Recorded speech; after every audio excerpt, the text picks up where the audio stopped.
Welcome back to the channel, guys, and today we're going to get a better look at that Land Rover we just picked up.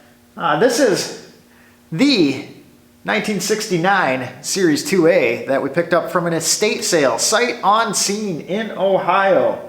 If you want to see that trip, I'll throw the link to the video down below. That's a good one to watch. So we're going to get a little in-depth look so you can see the condition of this thing, and then after that we're going to go into some options on what we can do with it. Some drivetrain stuff, some body stuff, and we want your opinion. If you comment down below what you think, if you got something else that we should do, we're open to opinions. Always like hearing from you.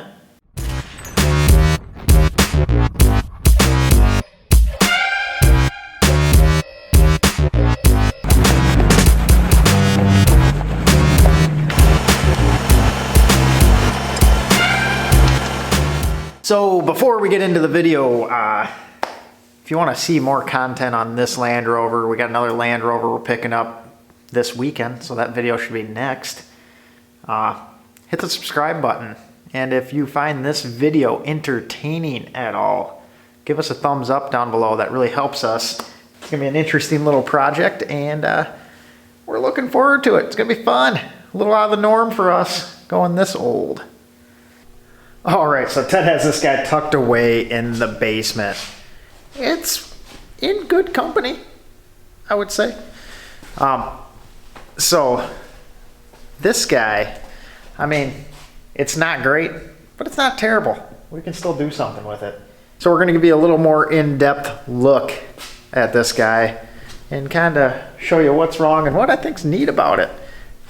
And then we're gonna get on to some of the options. Some of our options on what we can do with this thing. So here it is in all its glory.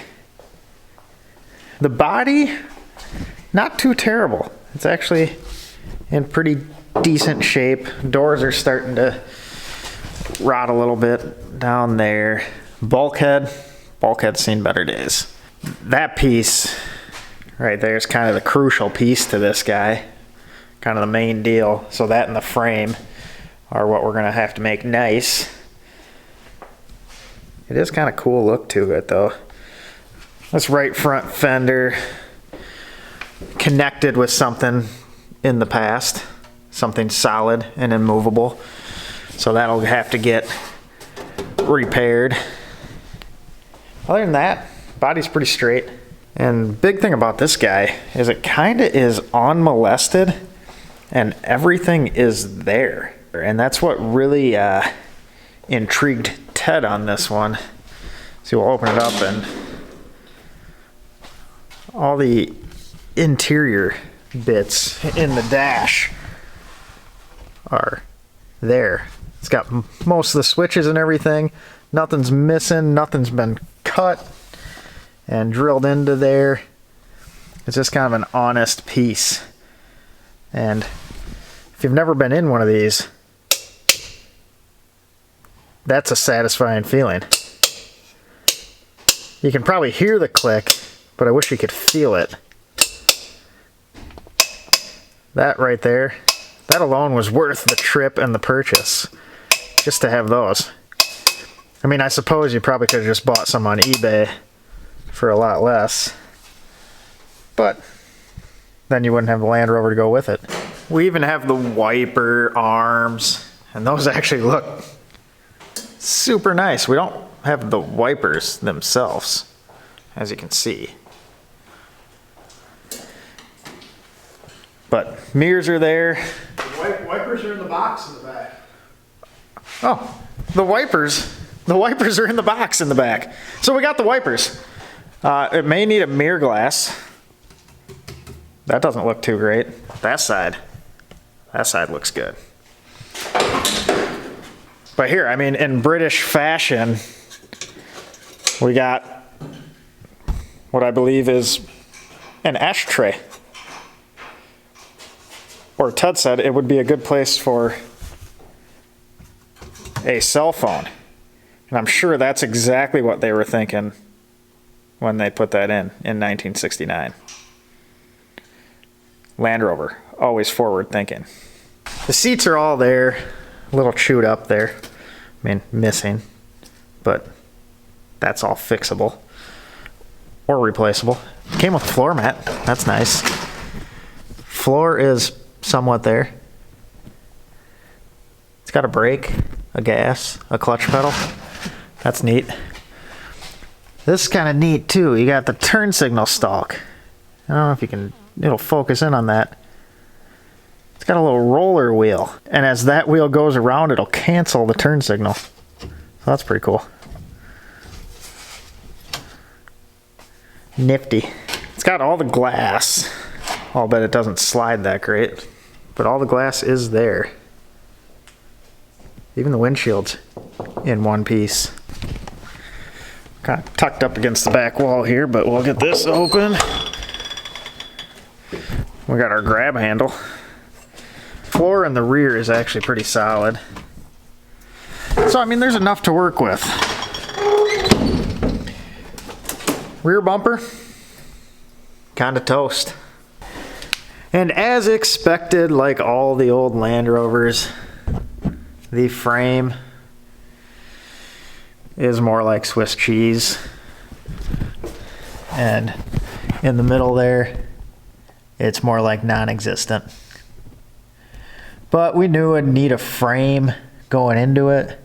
Just didn't think it'd be this bad. Exhaust, we'll have to do something with that. It's got the typical Land Rover drum e-brake on the back of the transfer case.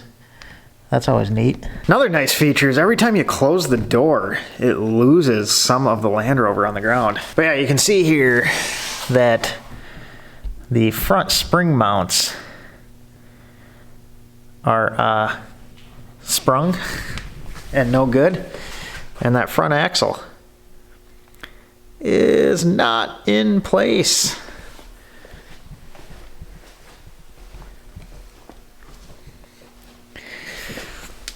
Over here, just as bad. We got hose clamp holding something on. That's a key feature. Kind of see this inner fender well is chooched pretty good. But yeah, so it will need a new frame for sure. So on the frame note, that's not necessarily bad news on these things. I'll throw a picture up somewhere in this area. You can get a complete new galvanized frame for a 88 here for $31.50 from Rover's North. So that's a pretty good deal. And then on the suspension front, they got some parabolic springs, the whole kit with shocks and everything for like under $1,000. So frame, new suspension, you're a little over $4,000. And you're good to go, no worries. And it's a galvanized frame, so it's gonna hold up for a little bit longer than this guy did. All right, so option number one on the drivetrain. That is to keep this guy. Keep the little carbureted 4-cylinder original motor with, what's it have for power? 53, 56, somewhere there. 53, 54, 55, 56 horsepower. On a good day. Downhill. No, we could keep that. So 50-ish horsepower. Blazing. Real powerhouse. So you could do that. We'd rebuild this guy, I imagine somewhere in the $2,000 range. So that's option number one. $2,000 stock rebuild. It would keep the nostalgic feel. Option number two is closer related to this guy here, and we can go the typical Chevy route and do an LS based engine. You can do that LS engine, use a Chevy transmission, and you can get an adapter plate to go to a Land Rover transfer case. And that guy, you could do that for somewhere around $4,000 for the hard parts. I mean, you'd have way more in accessory stuff, but $4,000, that would get you Chevy truck, LS based, probably 5.3, get you some good power, simple, dead reliable. That's probably the route to go, but we shall see. Well, we don't like easy. But why would you do something easy? And on that front of Land Rovers with Chevy V8s, at the end of this video, we'll walk over to the other garage and show you a little of that. Ted's got another one of them, Land Rover V8 adapter plates. So stick around to the end and you'll see that. And since we don't like easy, that brings us to option number 3. That is Volkswagen TDI, 4-cylinder, ALH, of the Mark IV variety. Torquey little motor, pretty simple, dead reliable, way more power than that thing there. And through the magic of adaptations, we take that little ALH, put her up front, and pull a transmission out of one of these guys. Do a little Jeep NV 3550 adapted to the ALH, and then take that Land Rover transfer case and adapt it to that NV 3550. And somewhere in that $4,000 range for hard parts, that gives us a good little option. And that is probably a little more true to the roots. I guess it's not. They ran a GM V8 in them later. So whatever, they ran 4-cylinder diesels. We could run a 4-cylinder diesel. How about that? And that brings us to the final option, option number 4.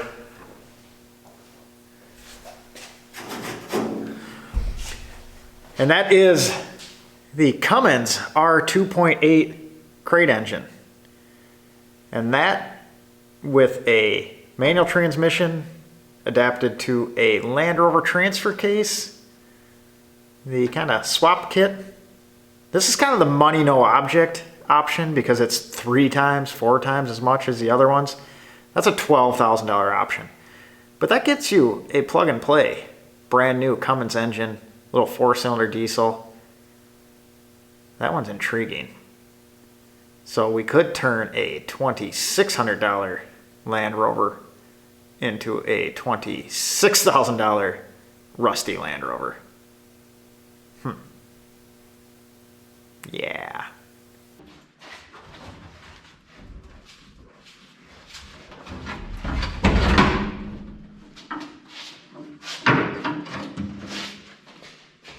Don't scratch.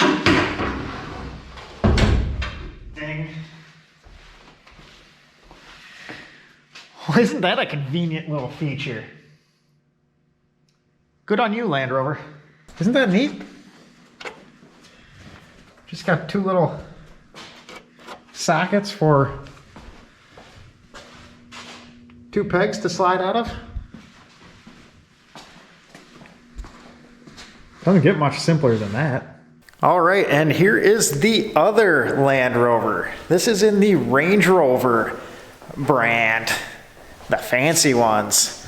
This is a 90 Range Rover Classic. And this one is considerably cleaner than that old series. No need to get a frame on this one, but it does have some engine issues. Mainly a hole the size of the holes in the frame on the Series 2. So that brings us to this little conglomeration over here. Got transfer case, transmission, and a truck 5.3. So we're doing a little LS base, well, not me. Ted's doing a little LS base swap. So we're gonna modernize that guy. And this is one of the options that we could do on the old series. So we could have Chevy truck V8.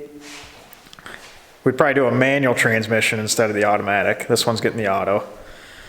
Land Rover transfer case. And all that using these fancy adapter plates. And these come from Mark's 4-wheel drive all the way from Australia. And they are sold through Advanced Adapters here in the States, and they are pretty nice. So that's an option on the other Land Rover. But if you are interested in seeing that, we're gonna have some more videos on this guy, and that'll be starting with pulling the rest of that engine out so we can start mocking up that stuff over there. So right there, yeah. If one Land Rover can't be a big enough headache, why not have like 6? We appreciate you guys watching, and if you want to see some more videos on this Range Rover, that Land Rover, and all the other dumb stuff we are going to do with some various cars, so hit the subscribe button down below. Turn on the bell. You'll get them before anyone else then. Be the first to watch. Lucky you. Yeah, as always, appreciate you guys watching, and have a good night. How people shoot videos, could you like repeat yourself 3 or 4 Oh, times yeah. so you get like the best fucking- Well, then now I'm gonna do the intro again. Yeah, cause you like think of like something better to say. It is weird, like, welcome back to the channel, guys. And today, we're gonna, and then you can't talk. What was option 3? TDI. I'm on the spot again, cause someone didn't bring the notes.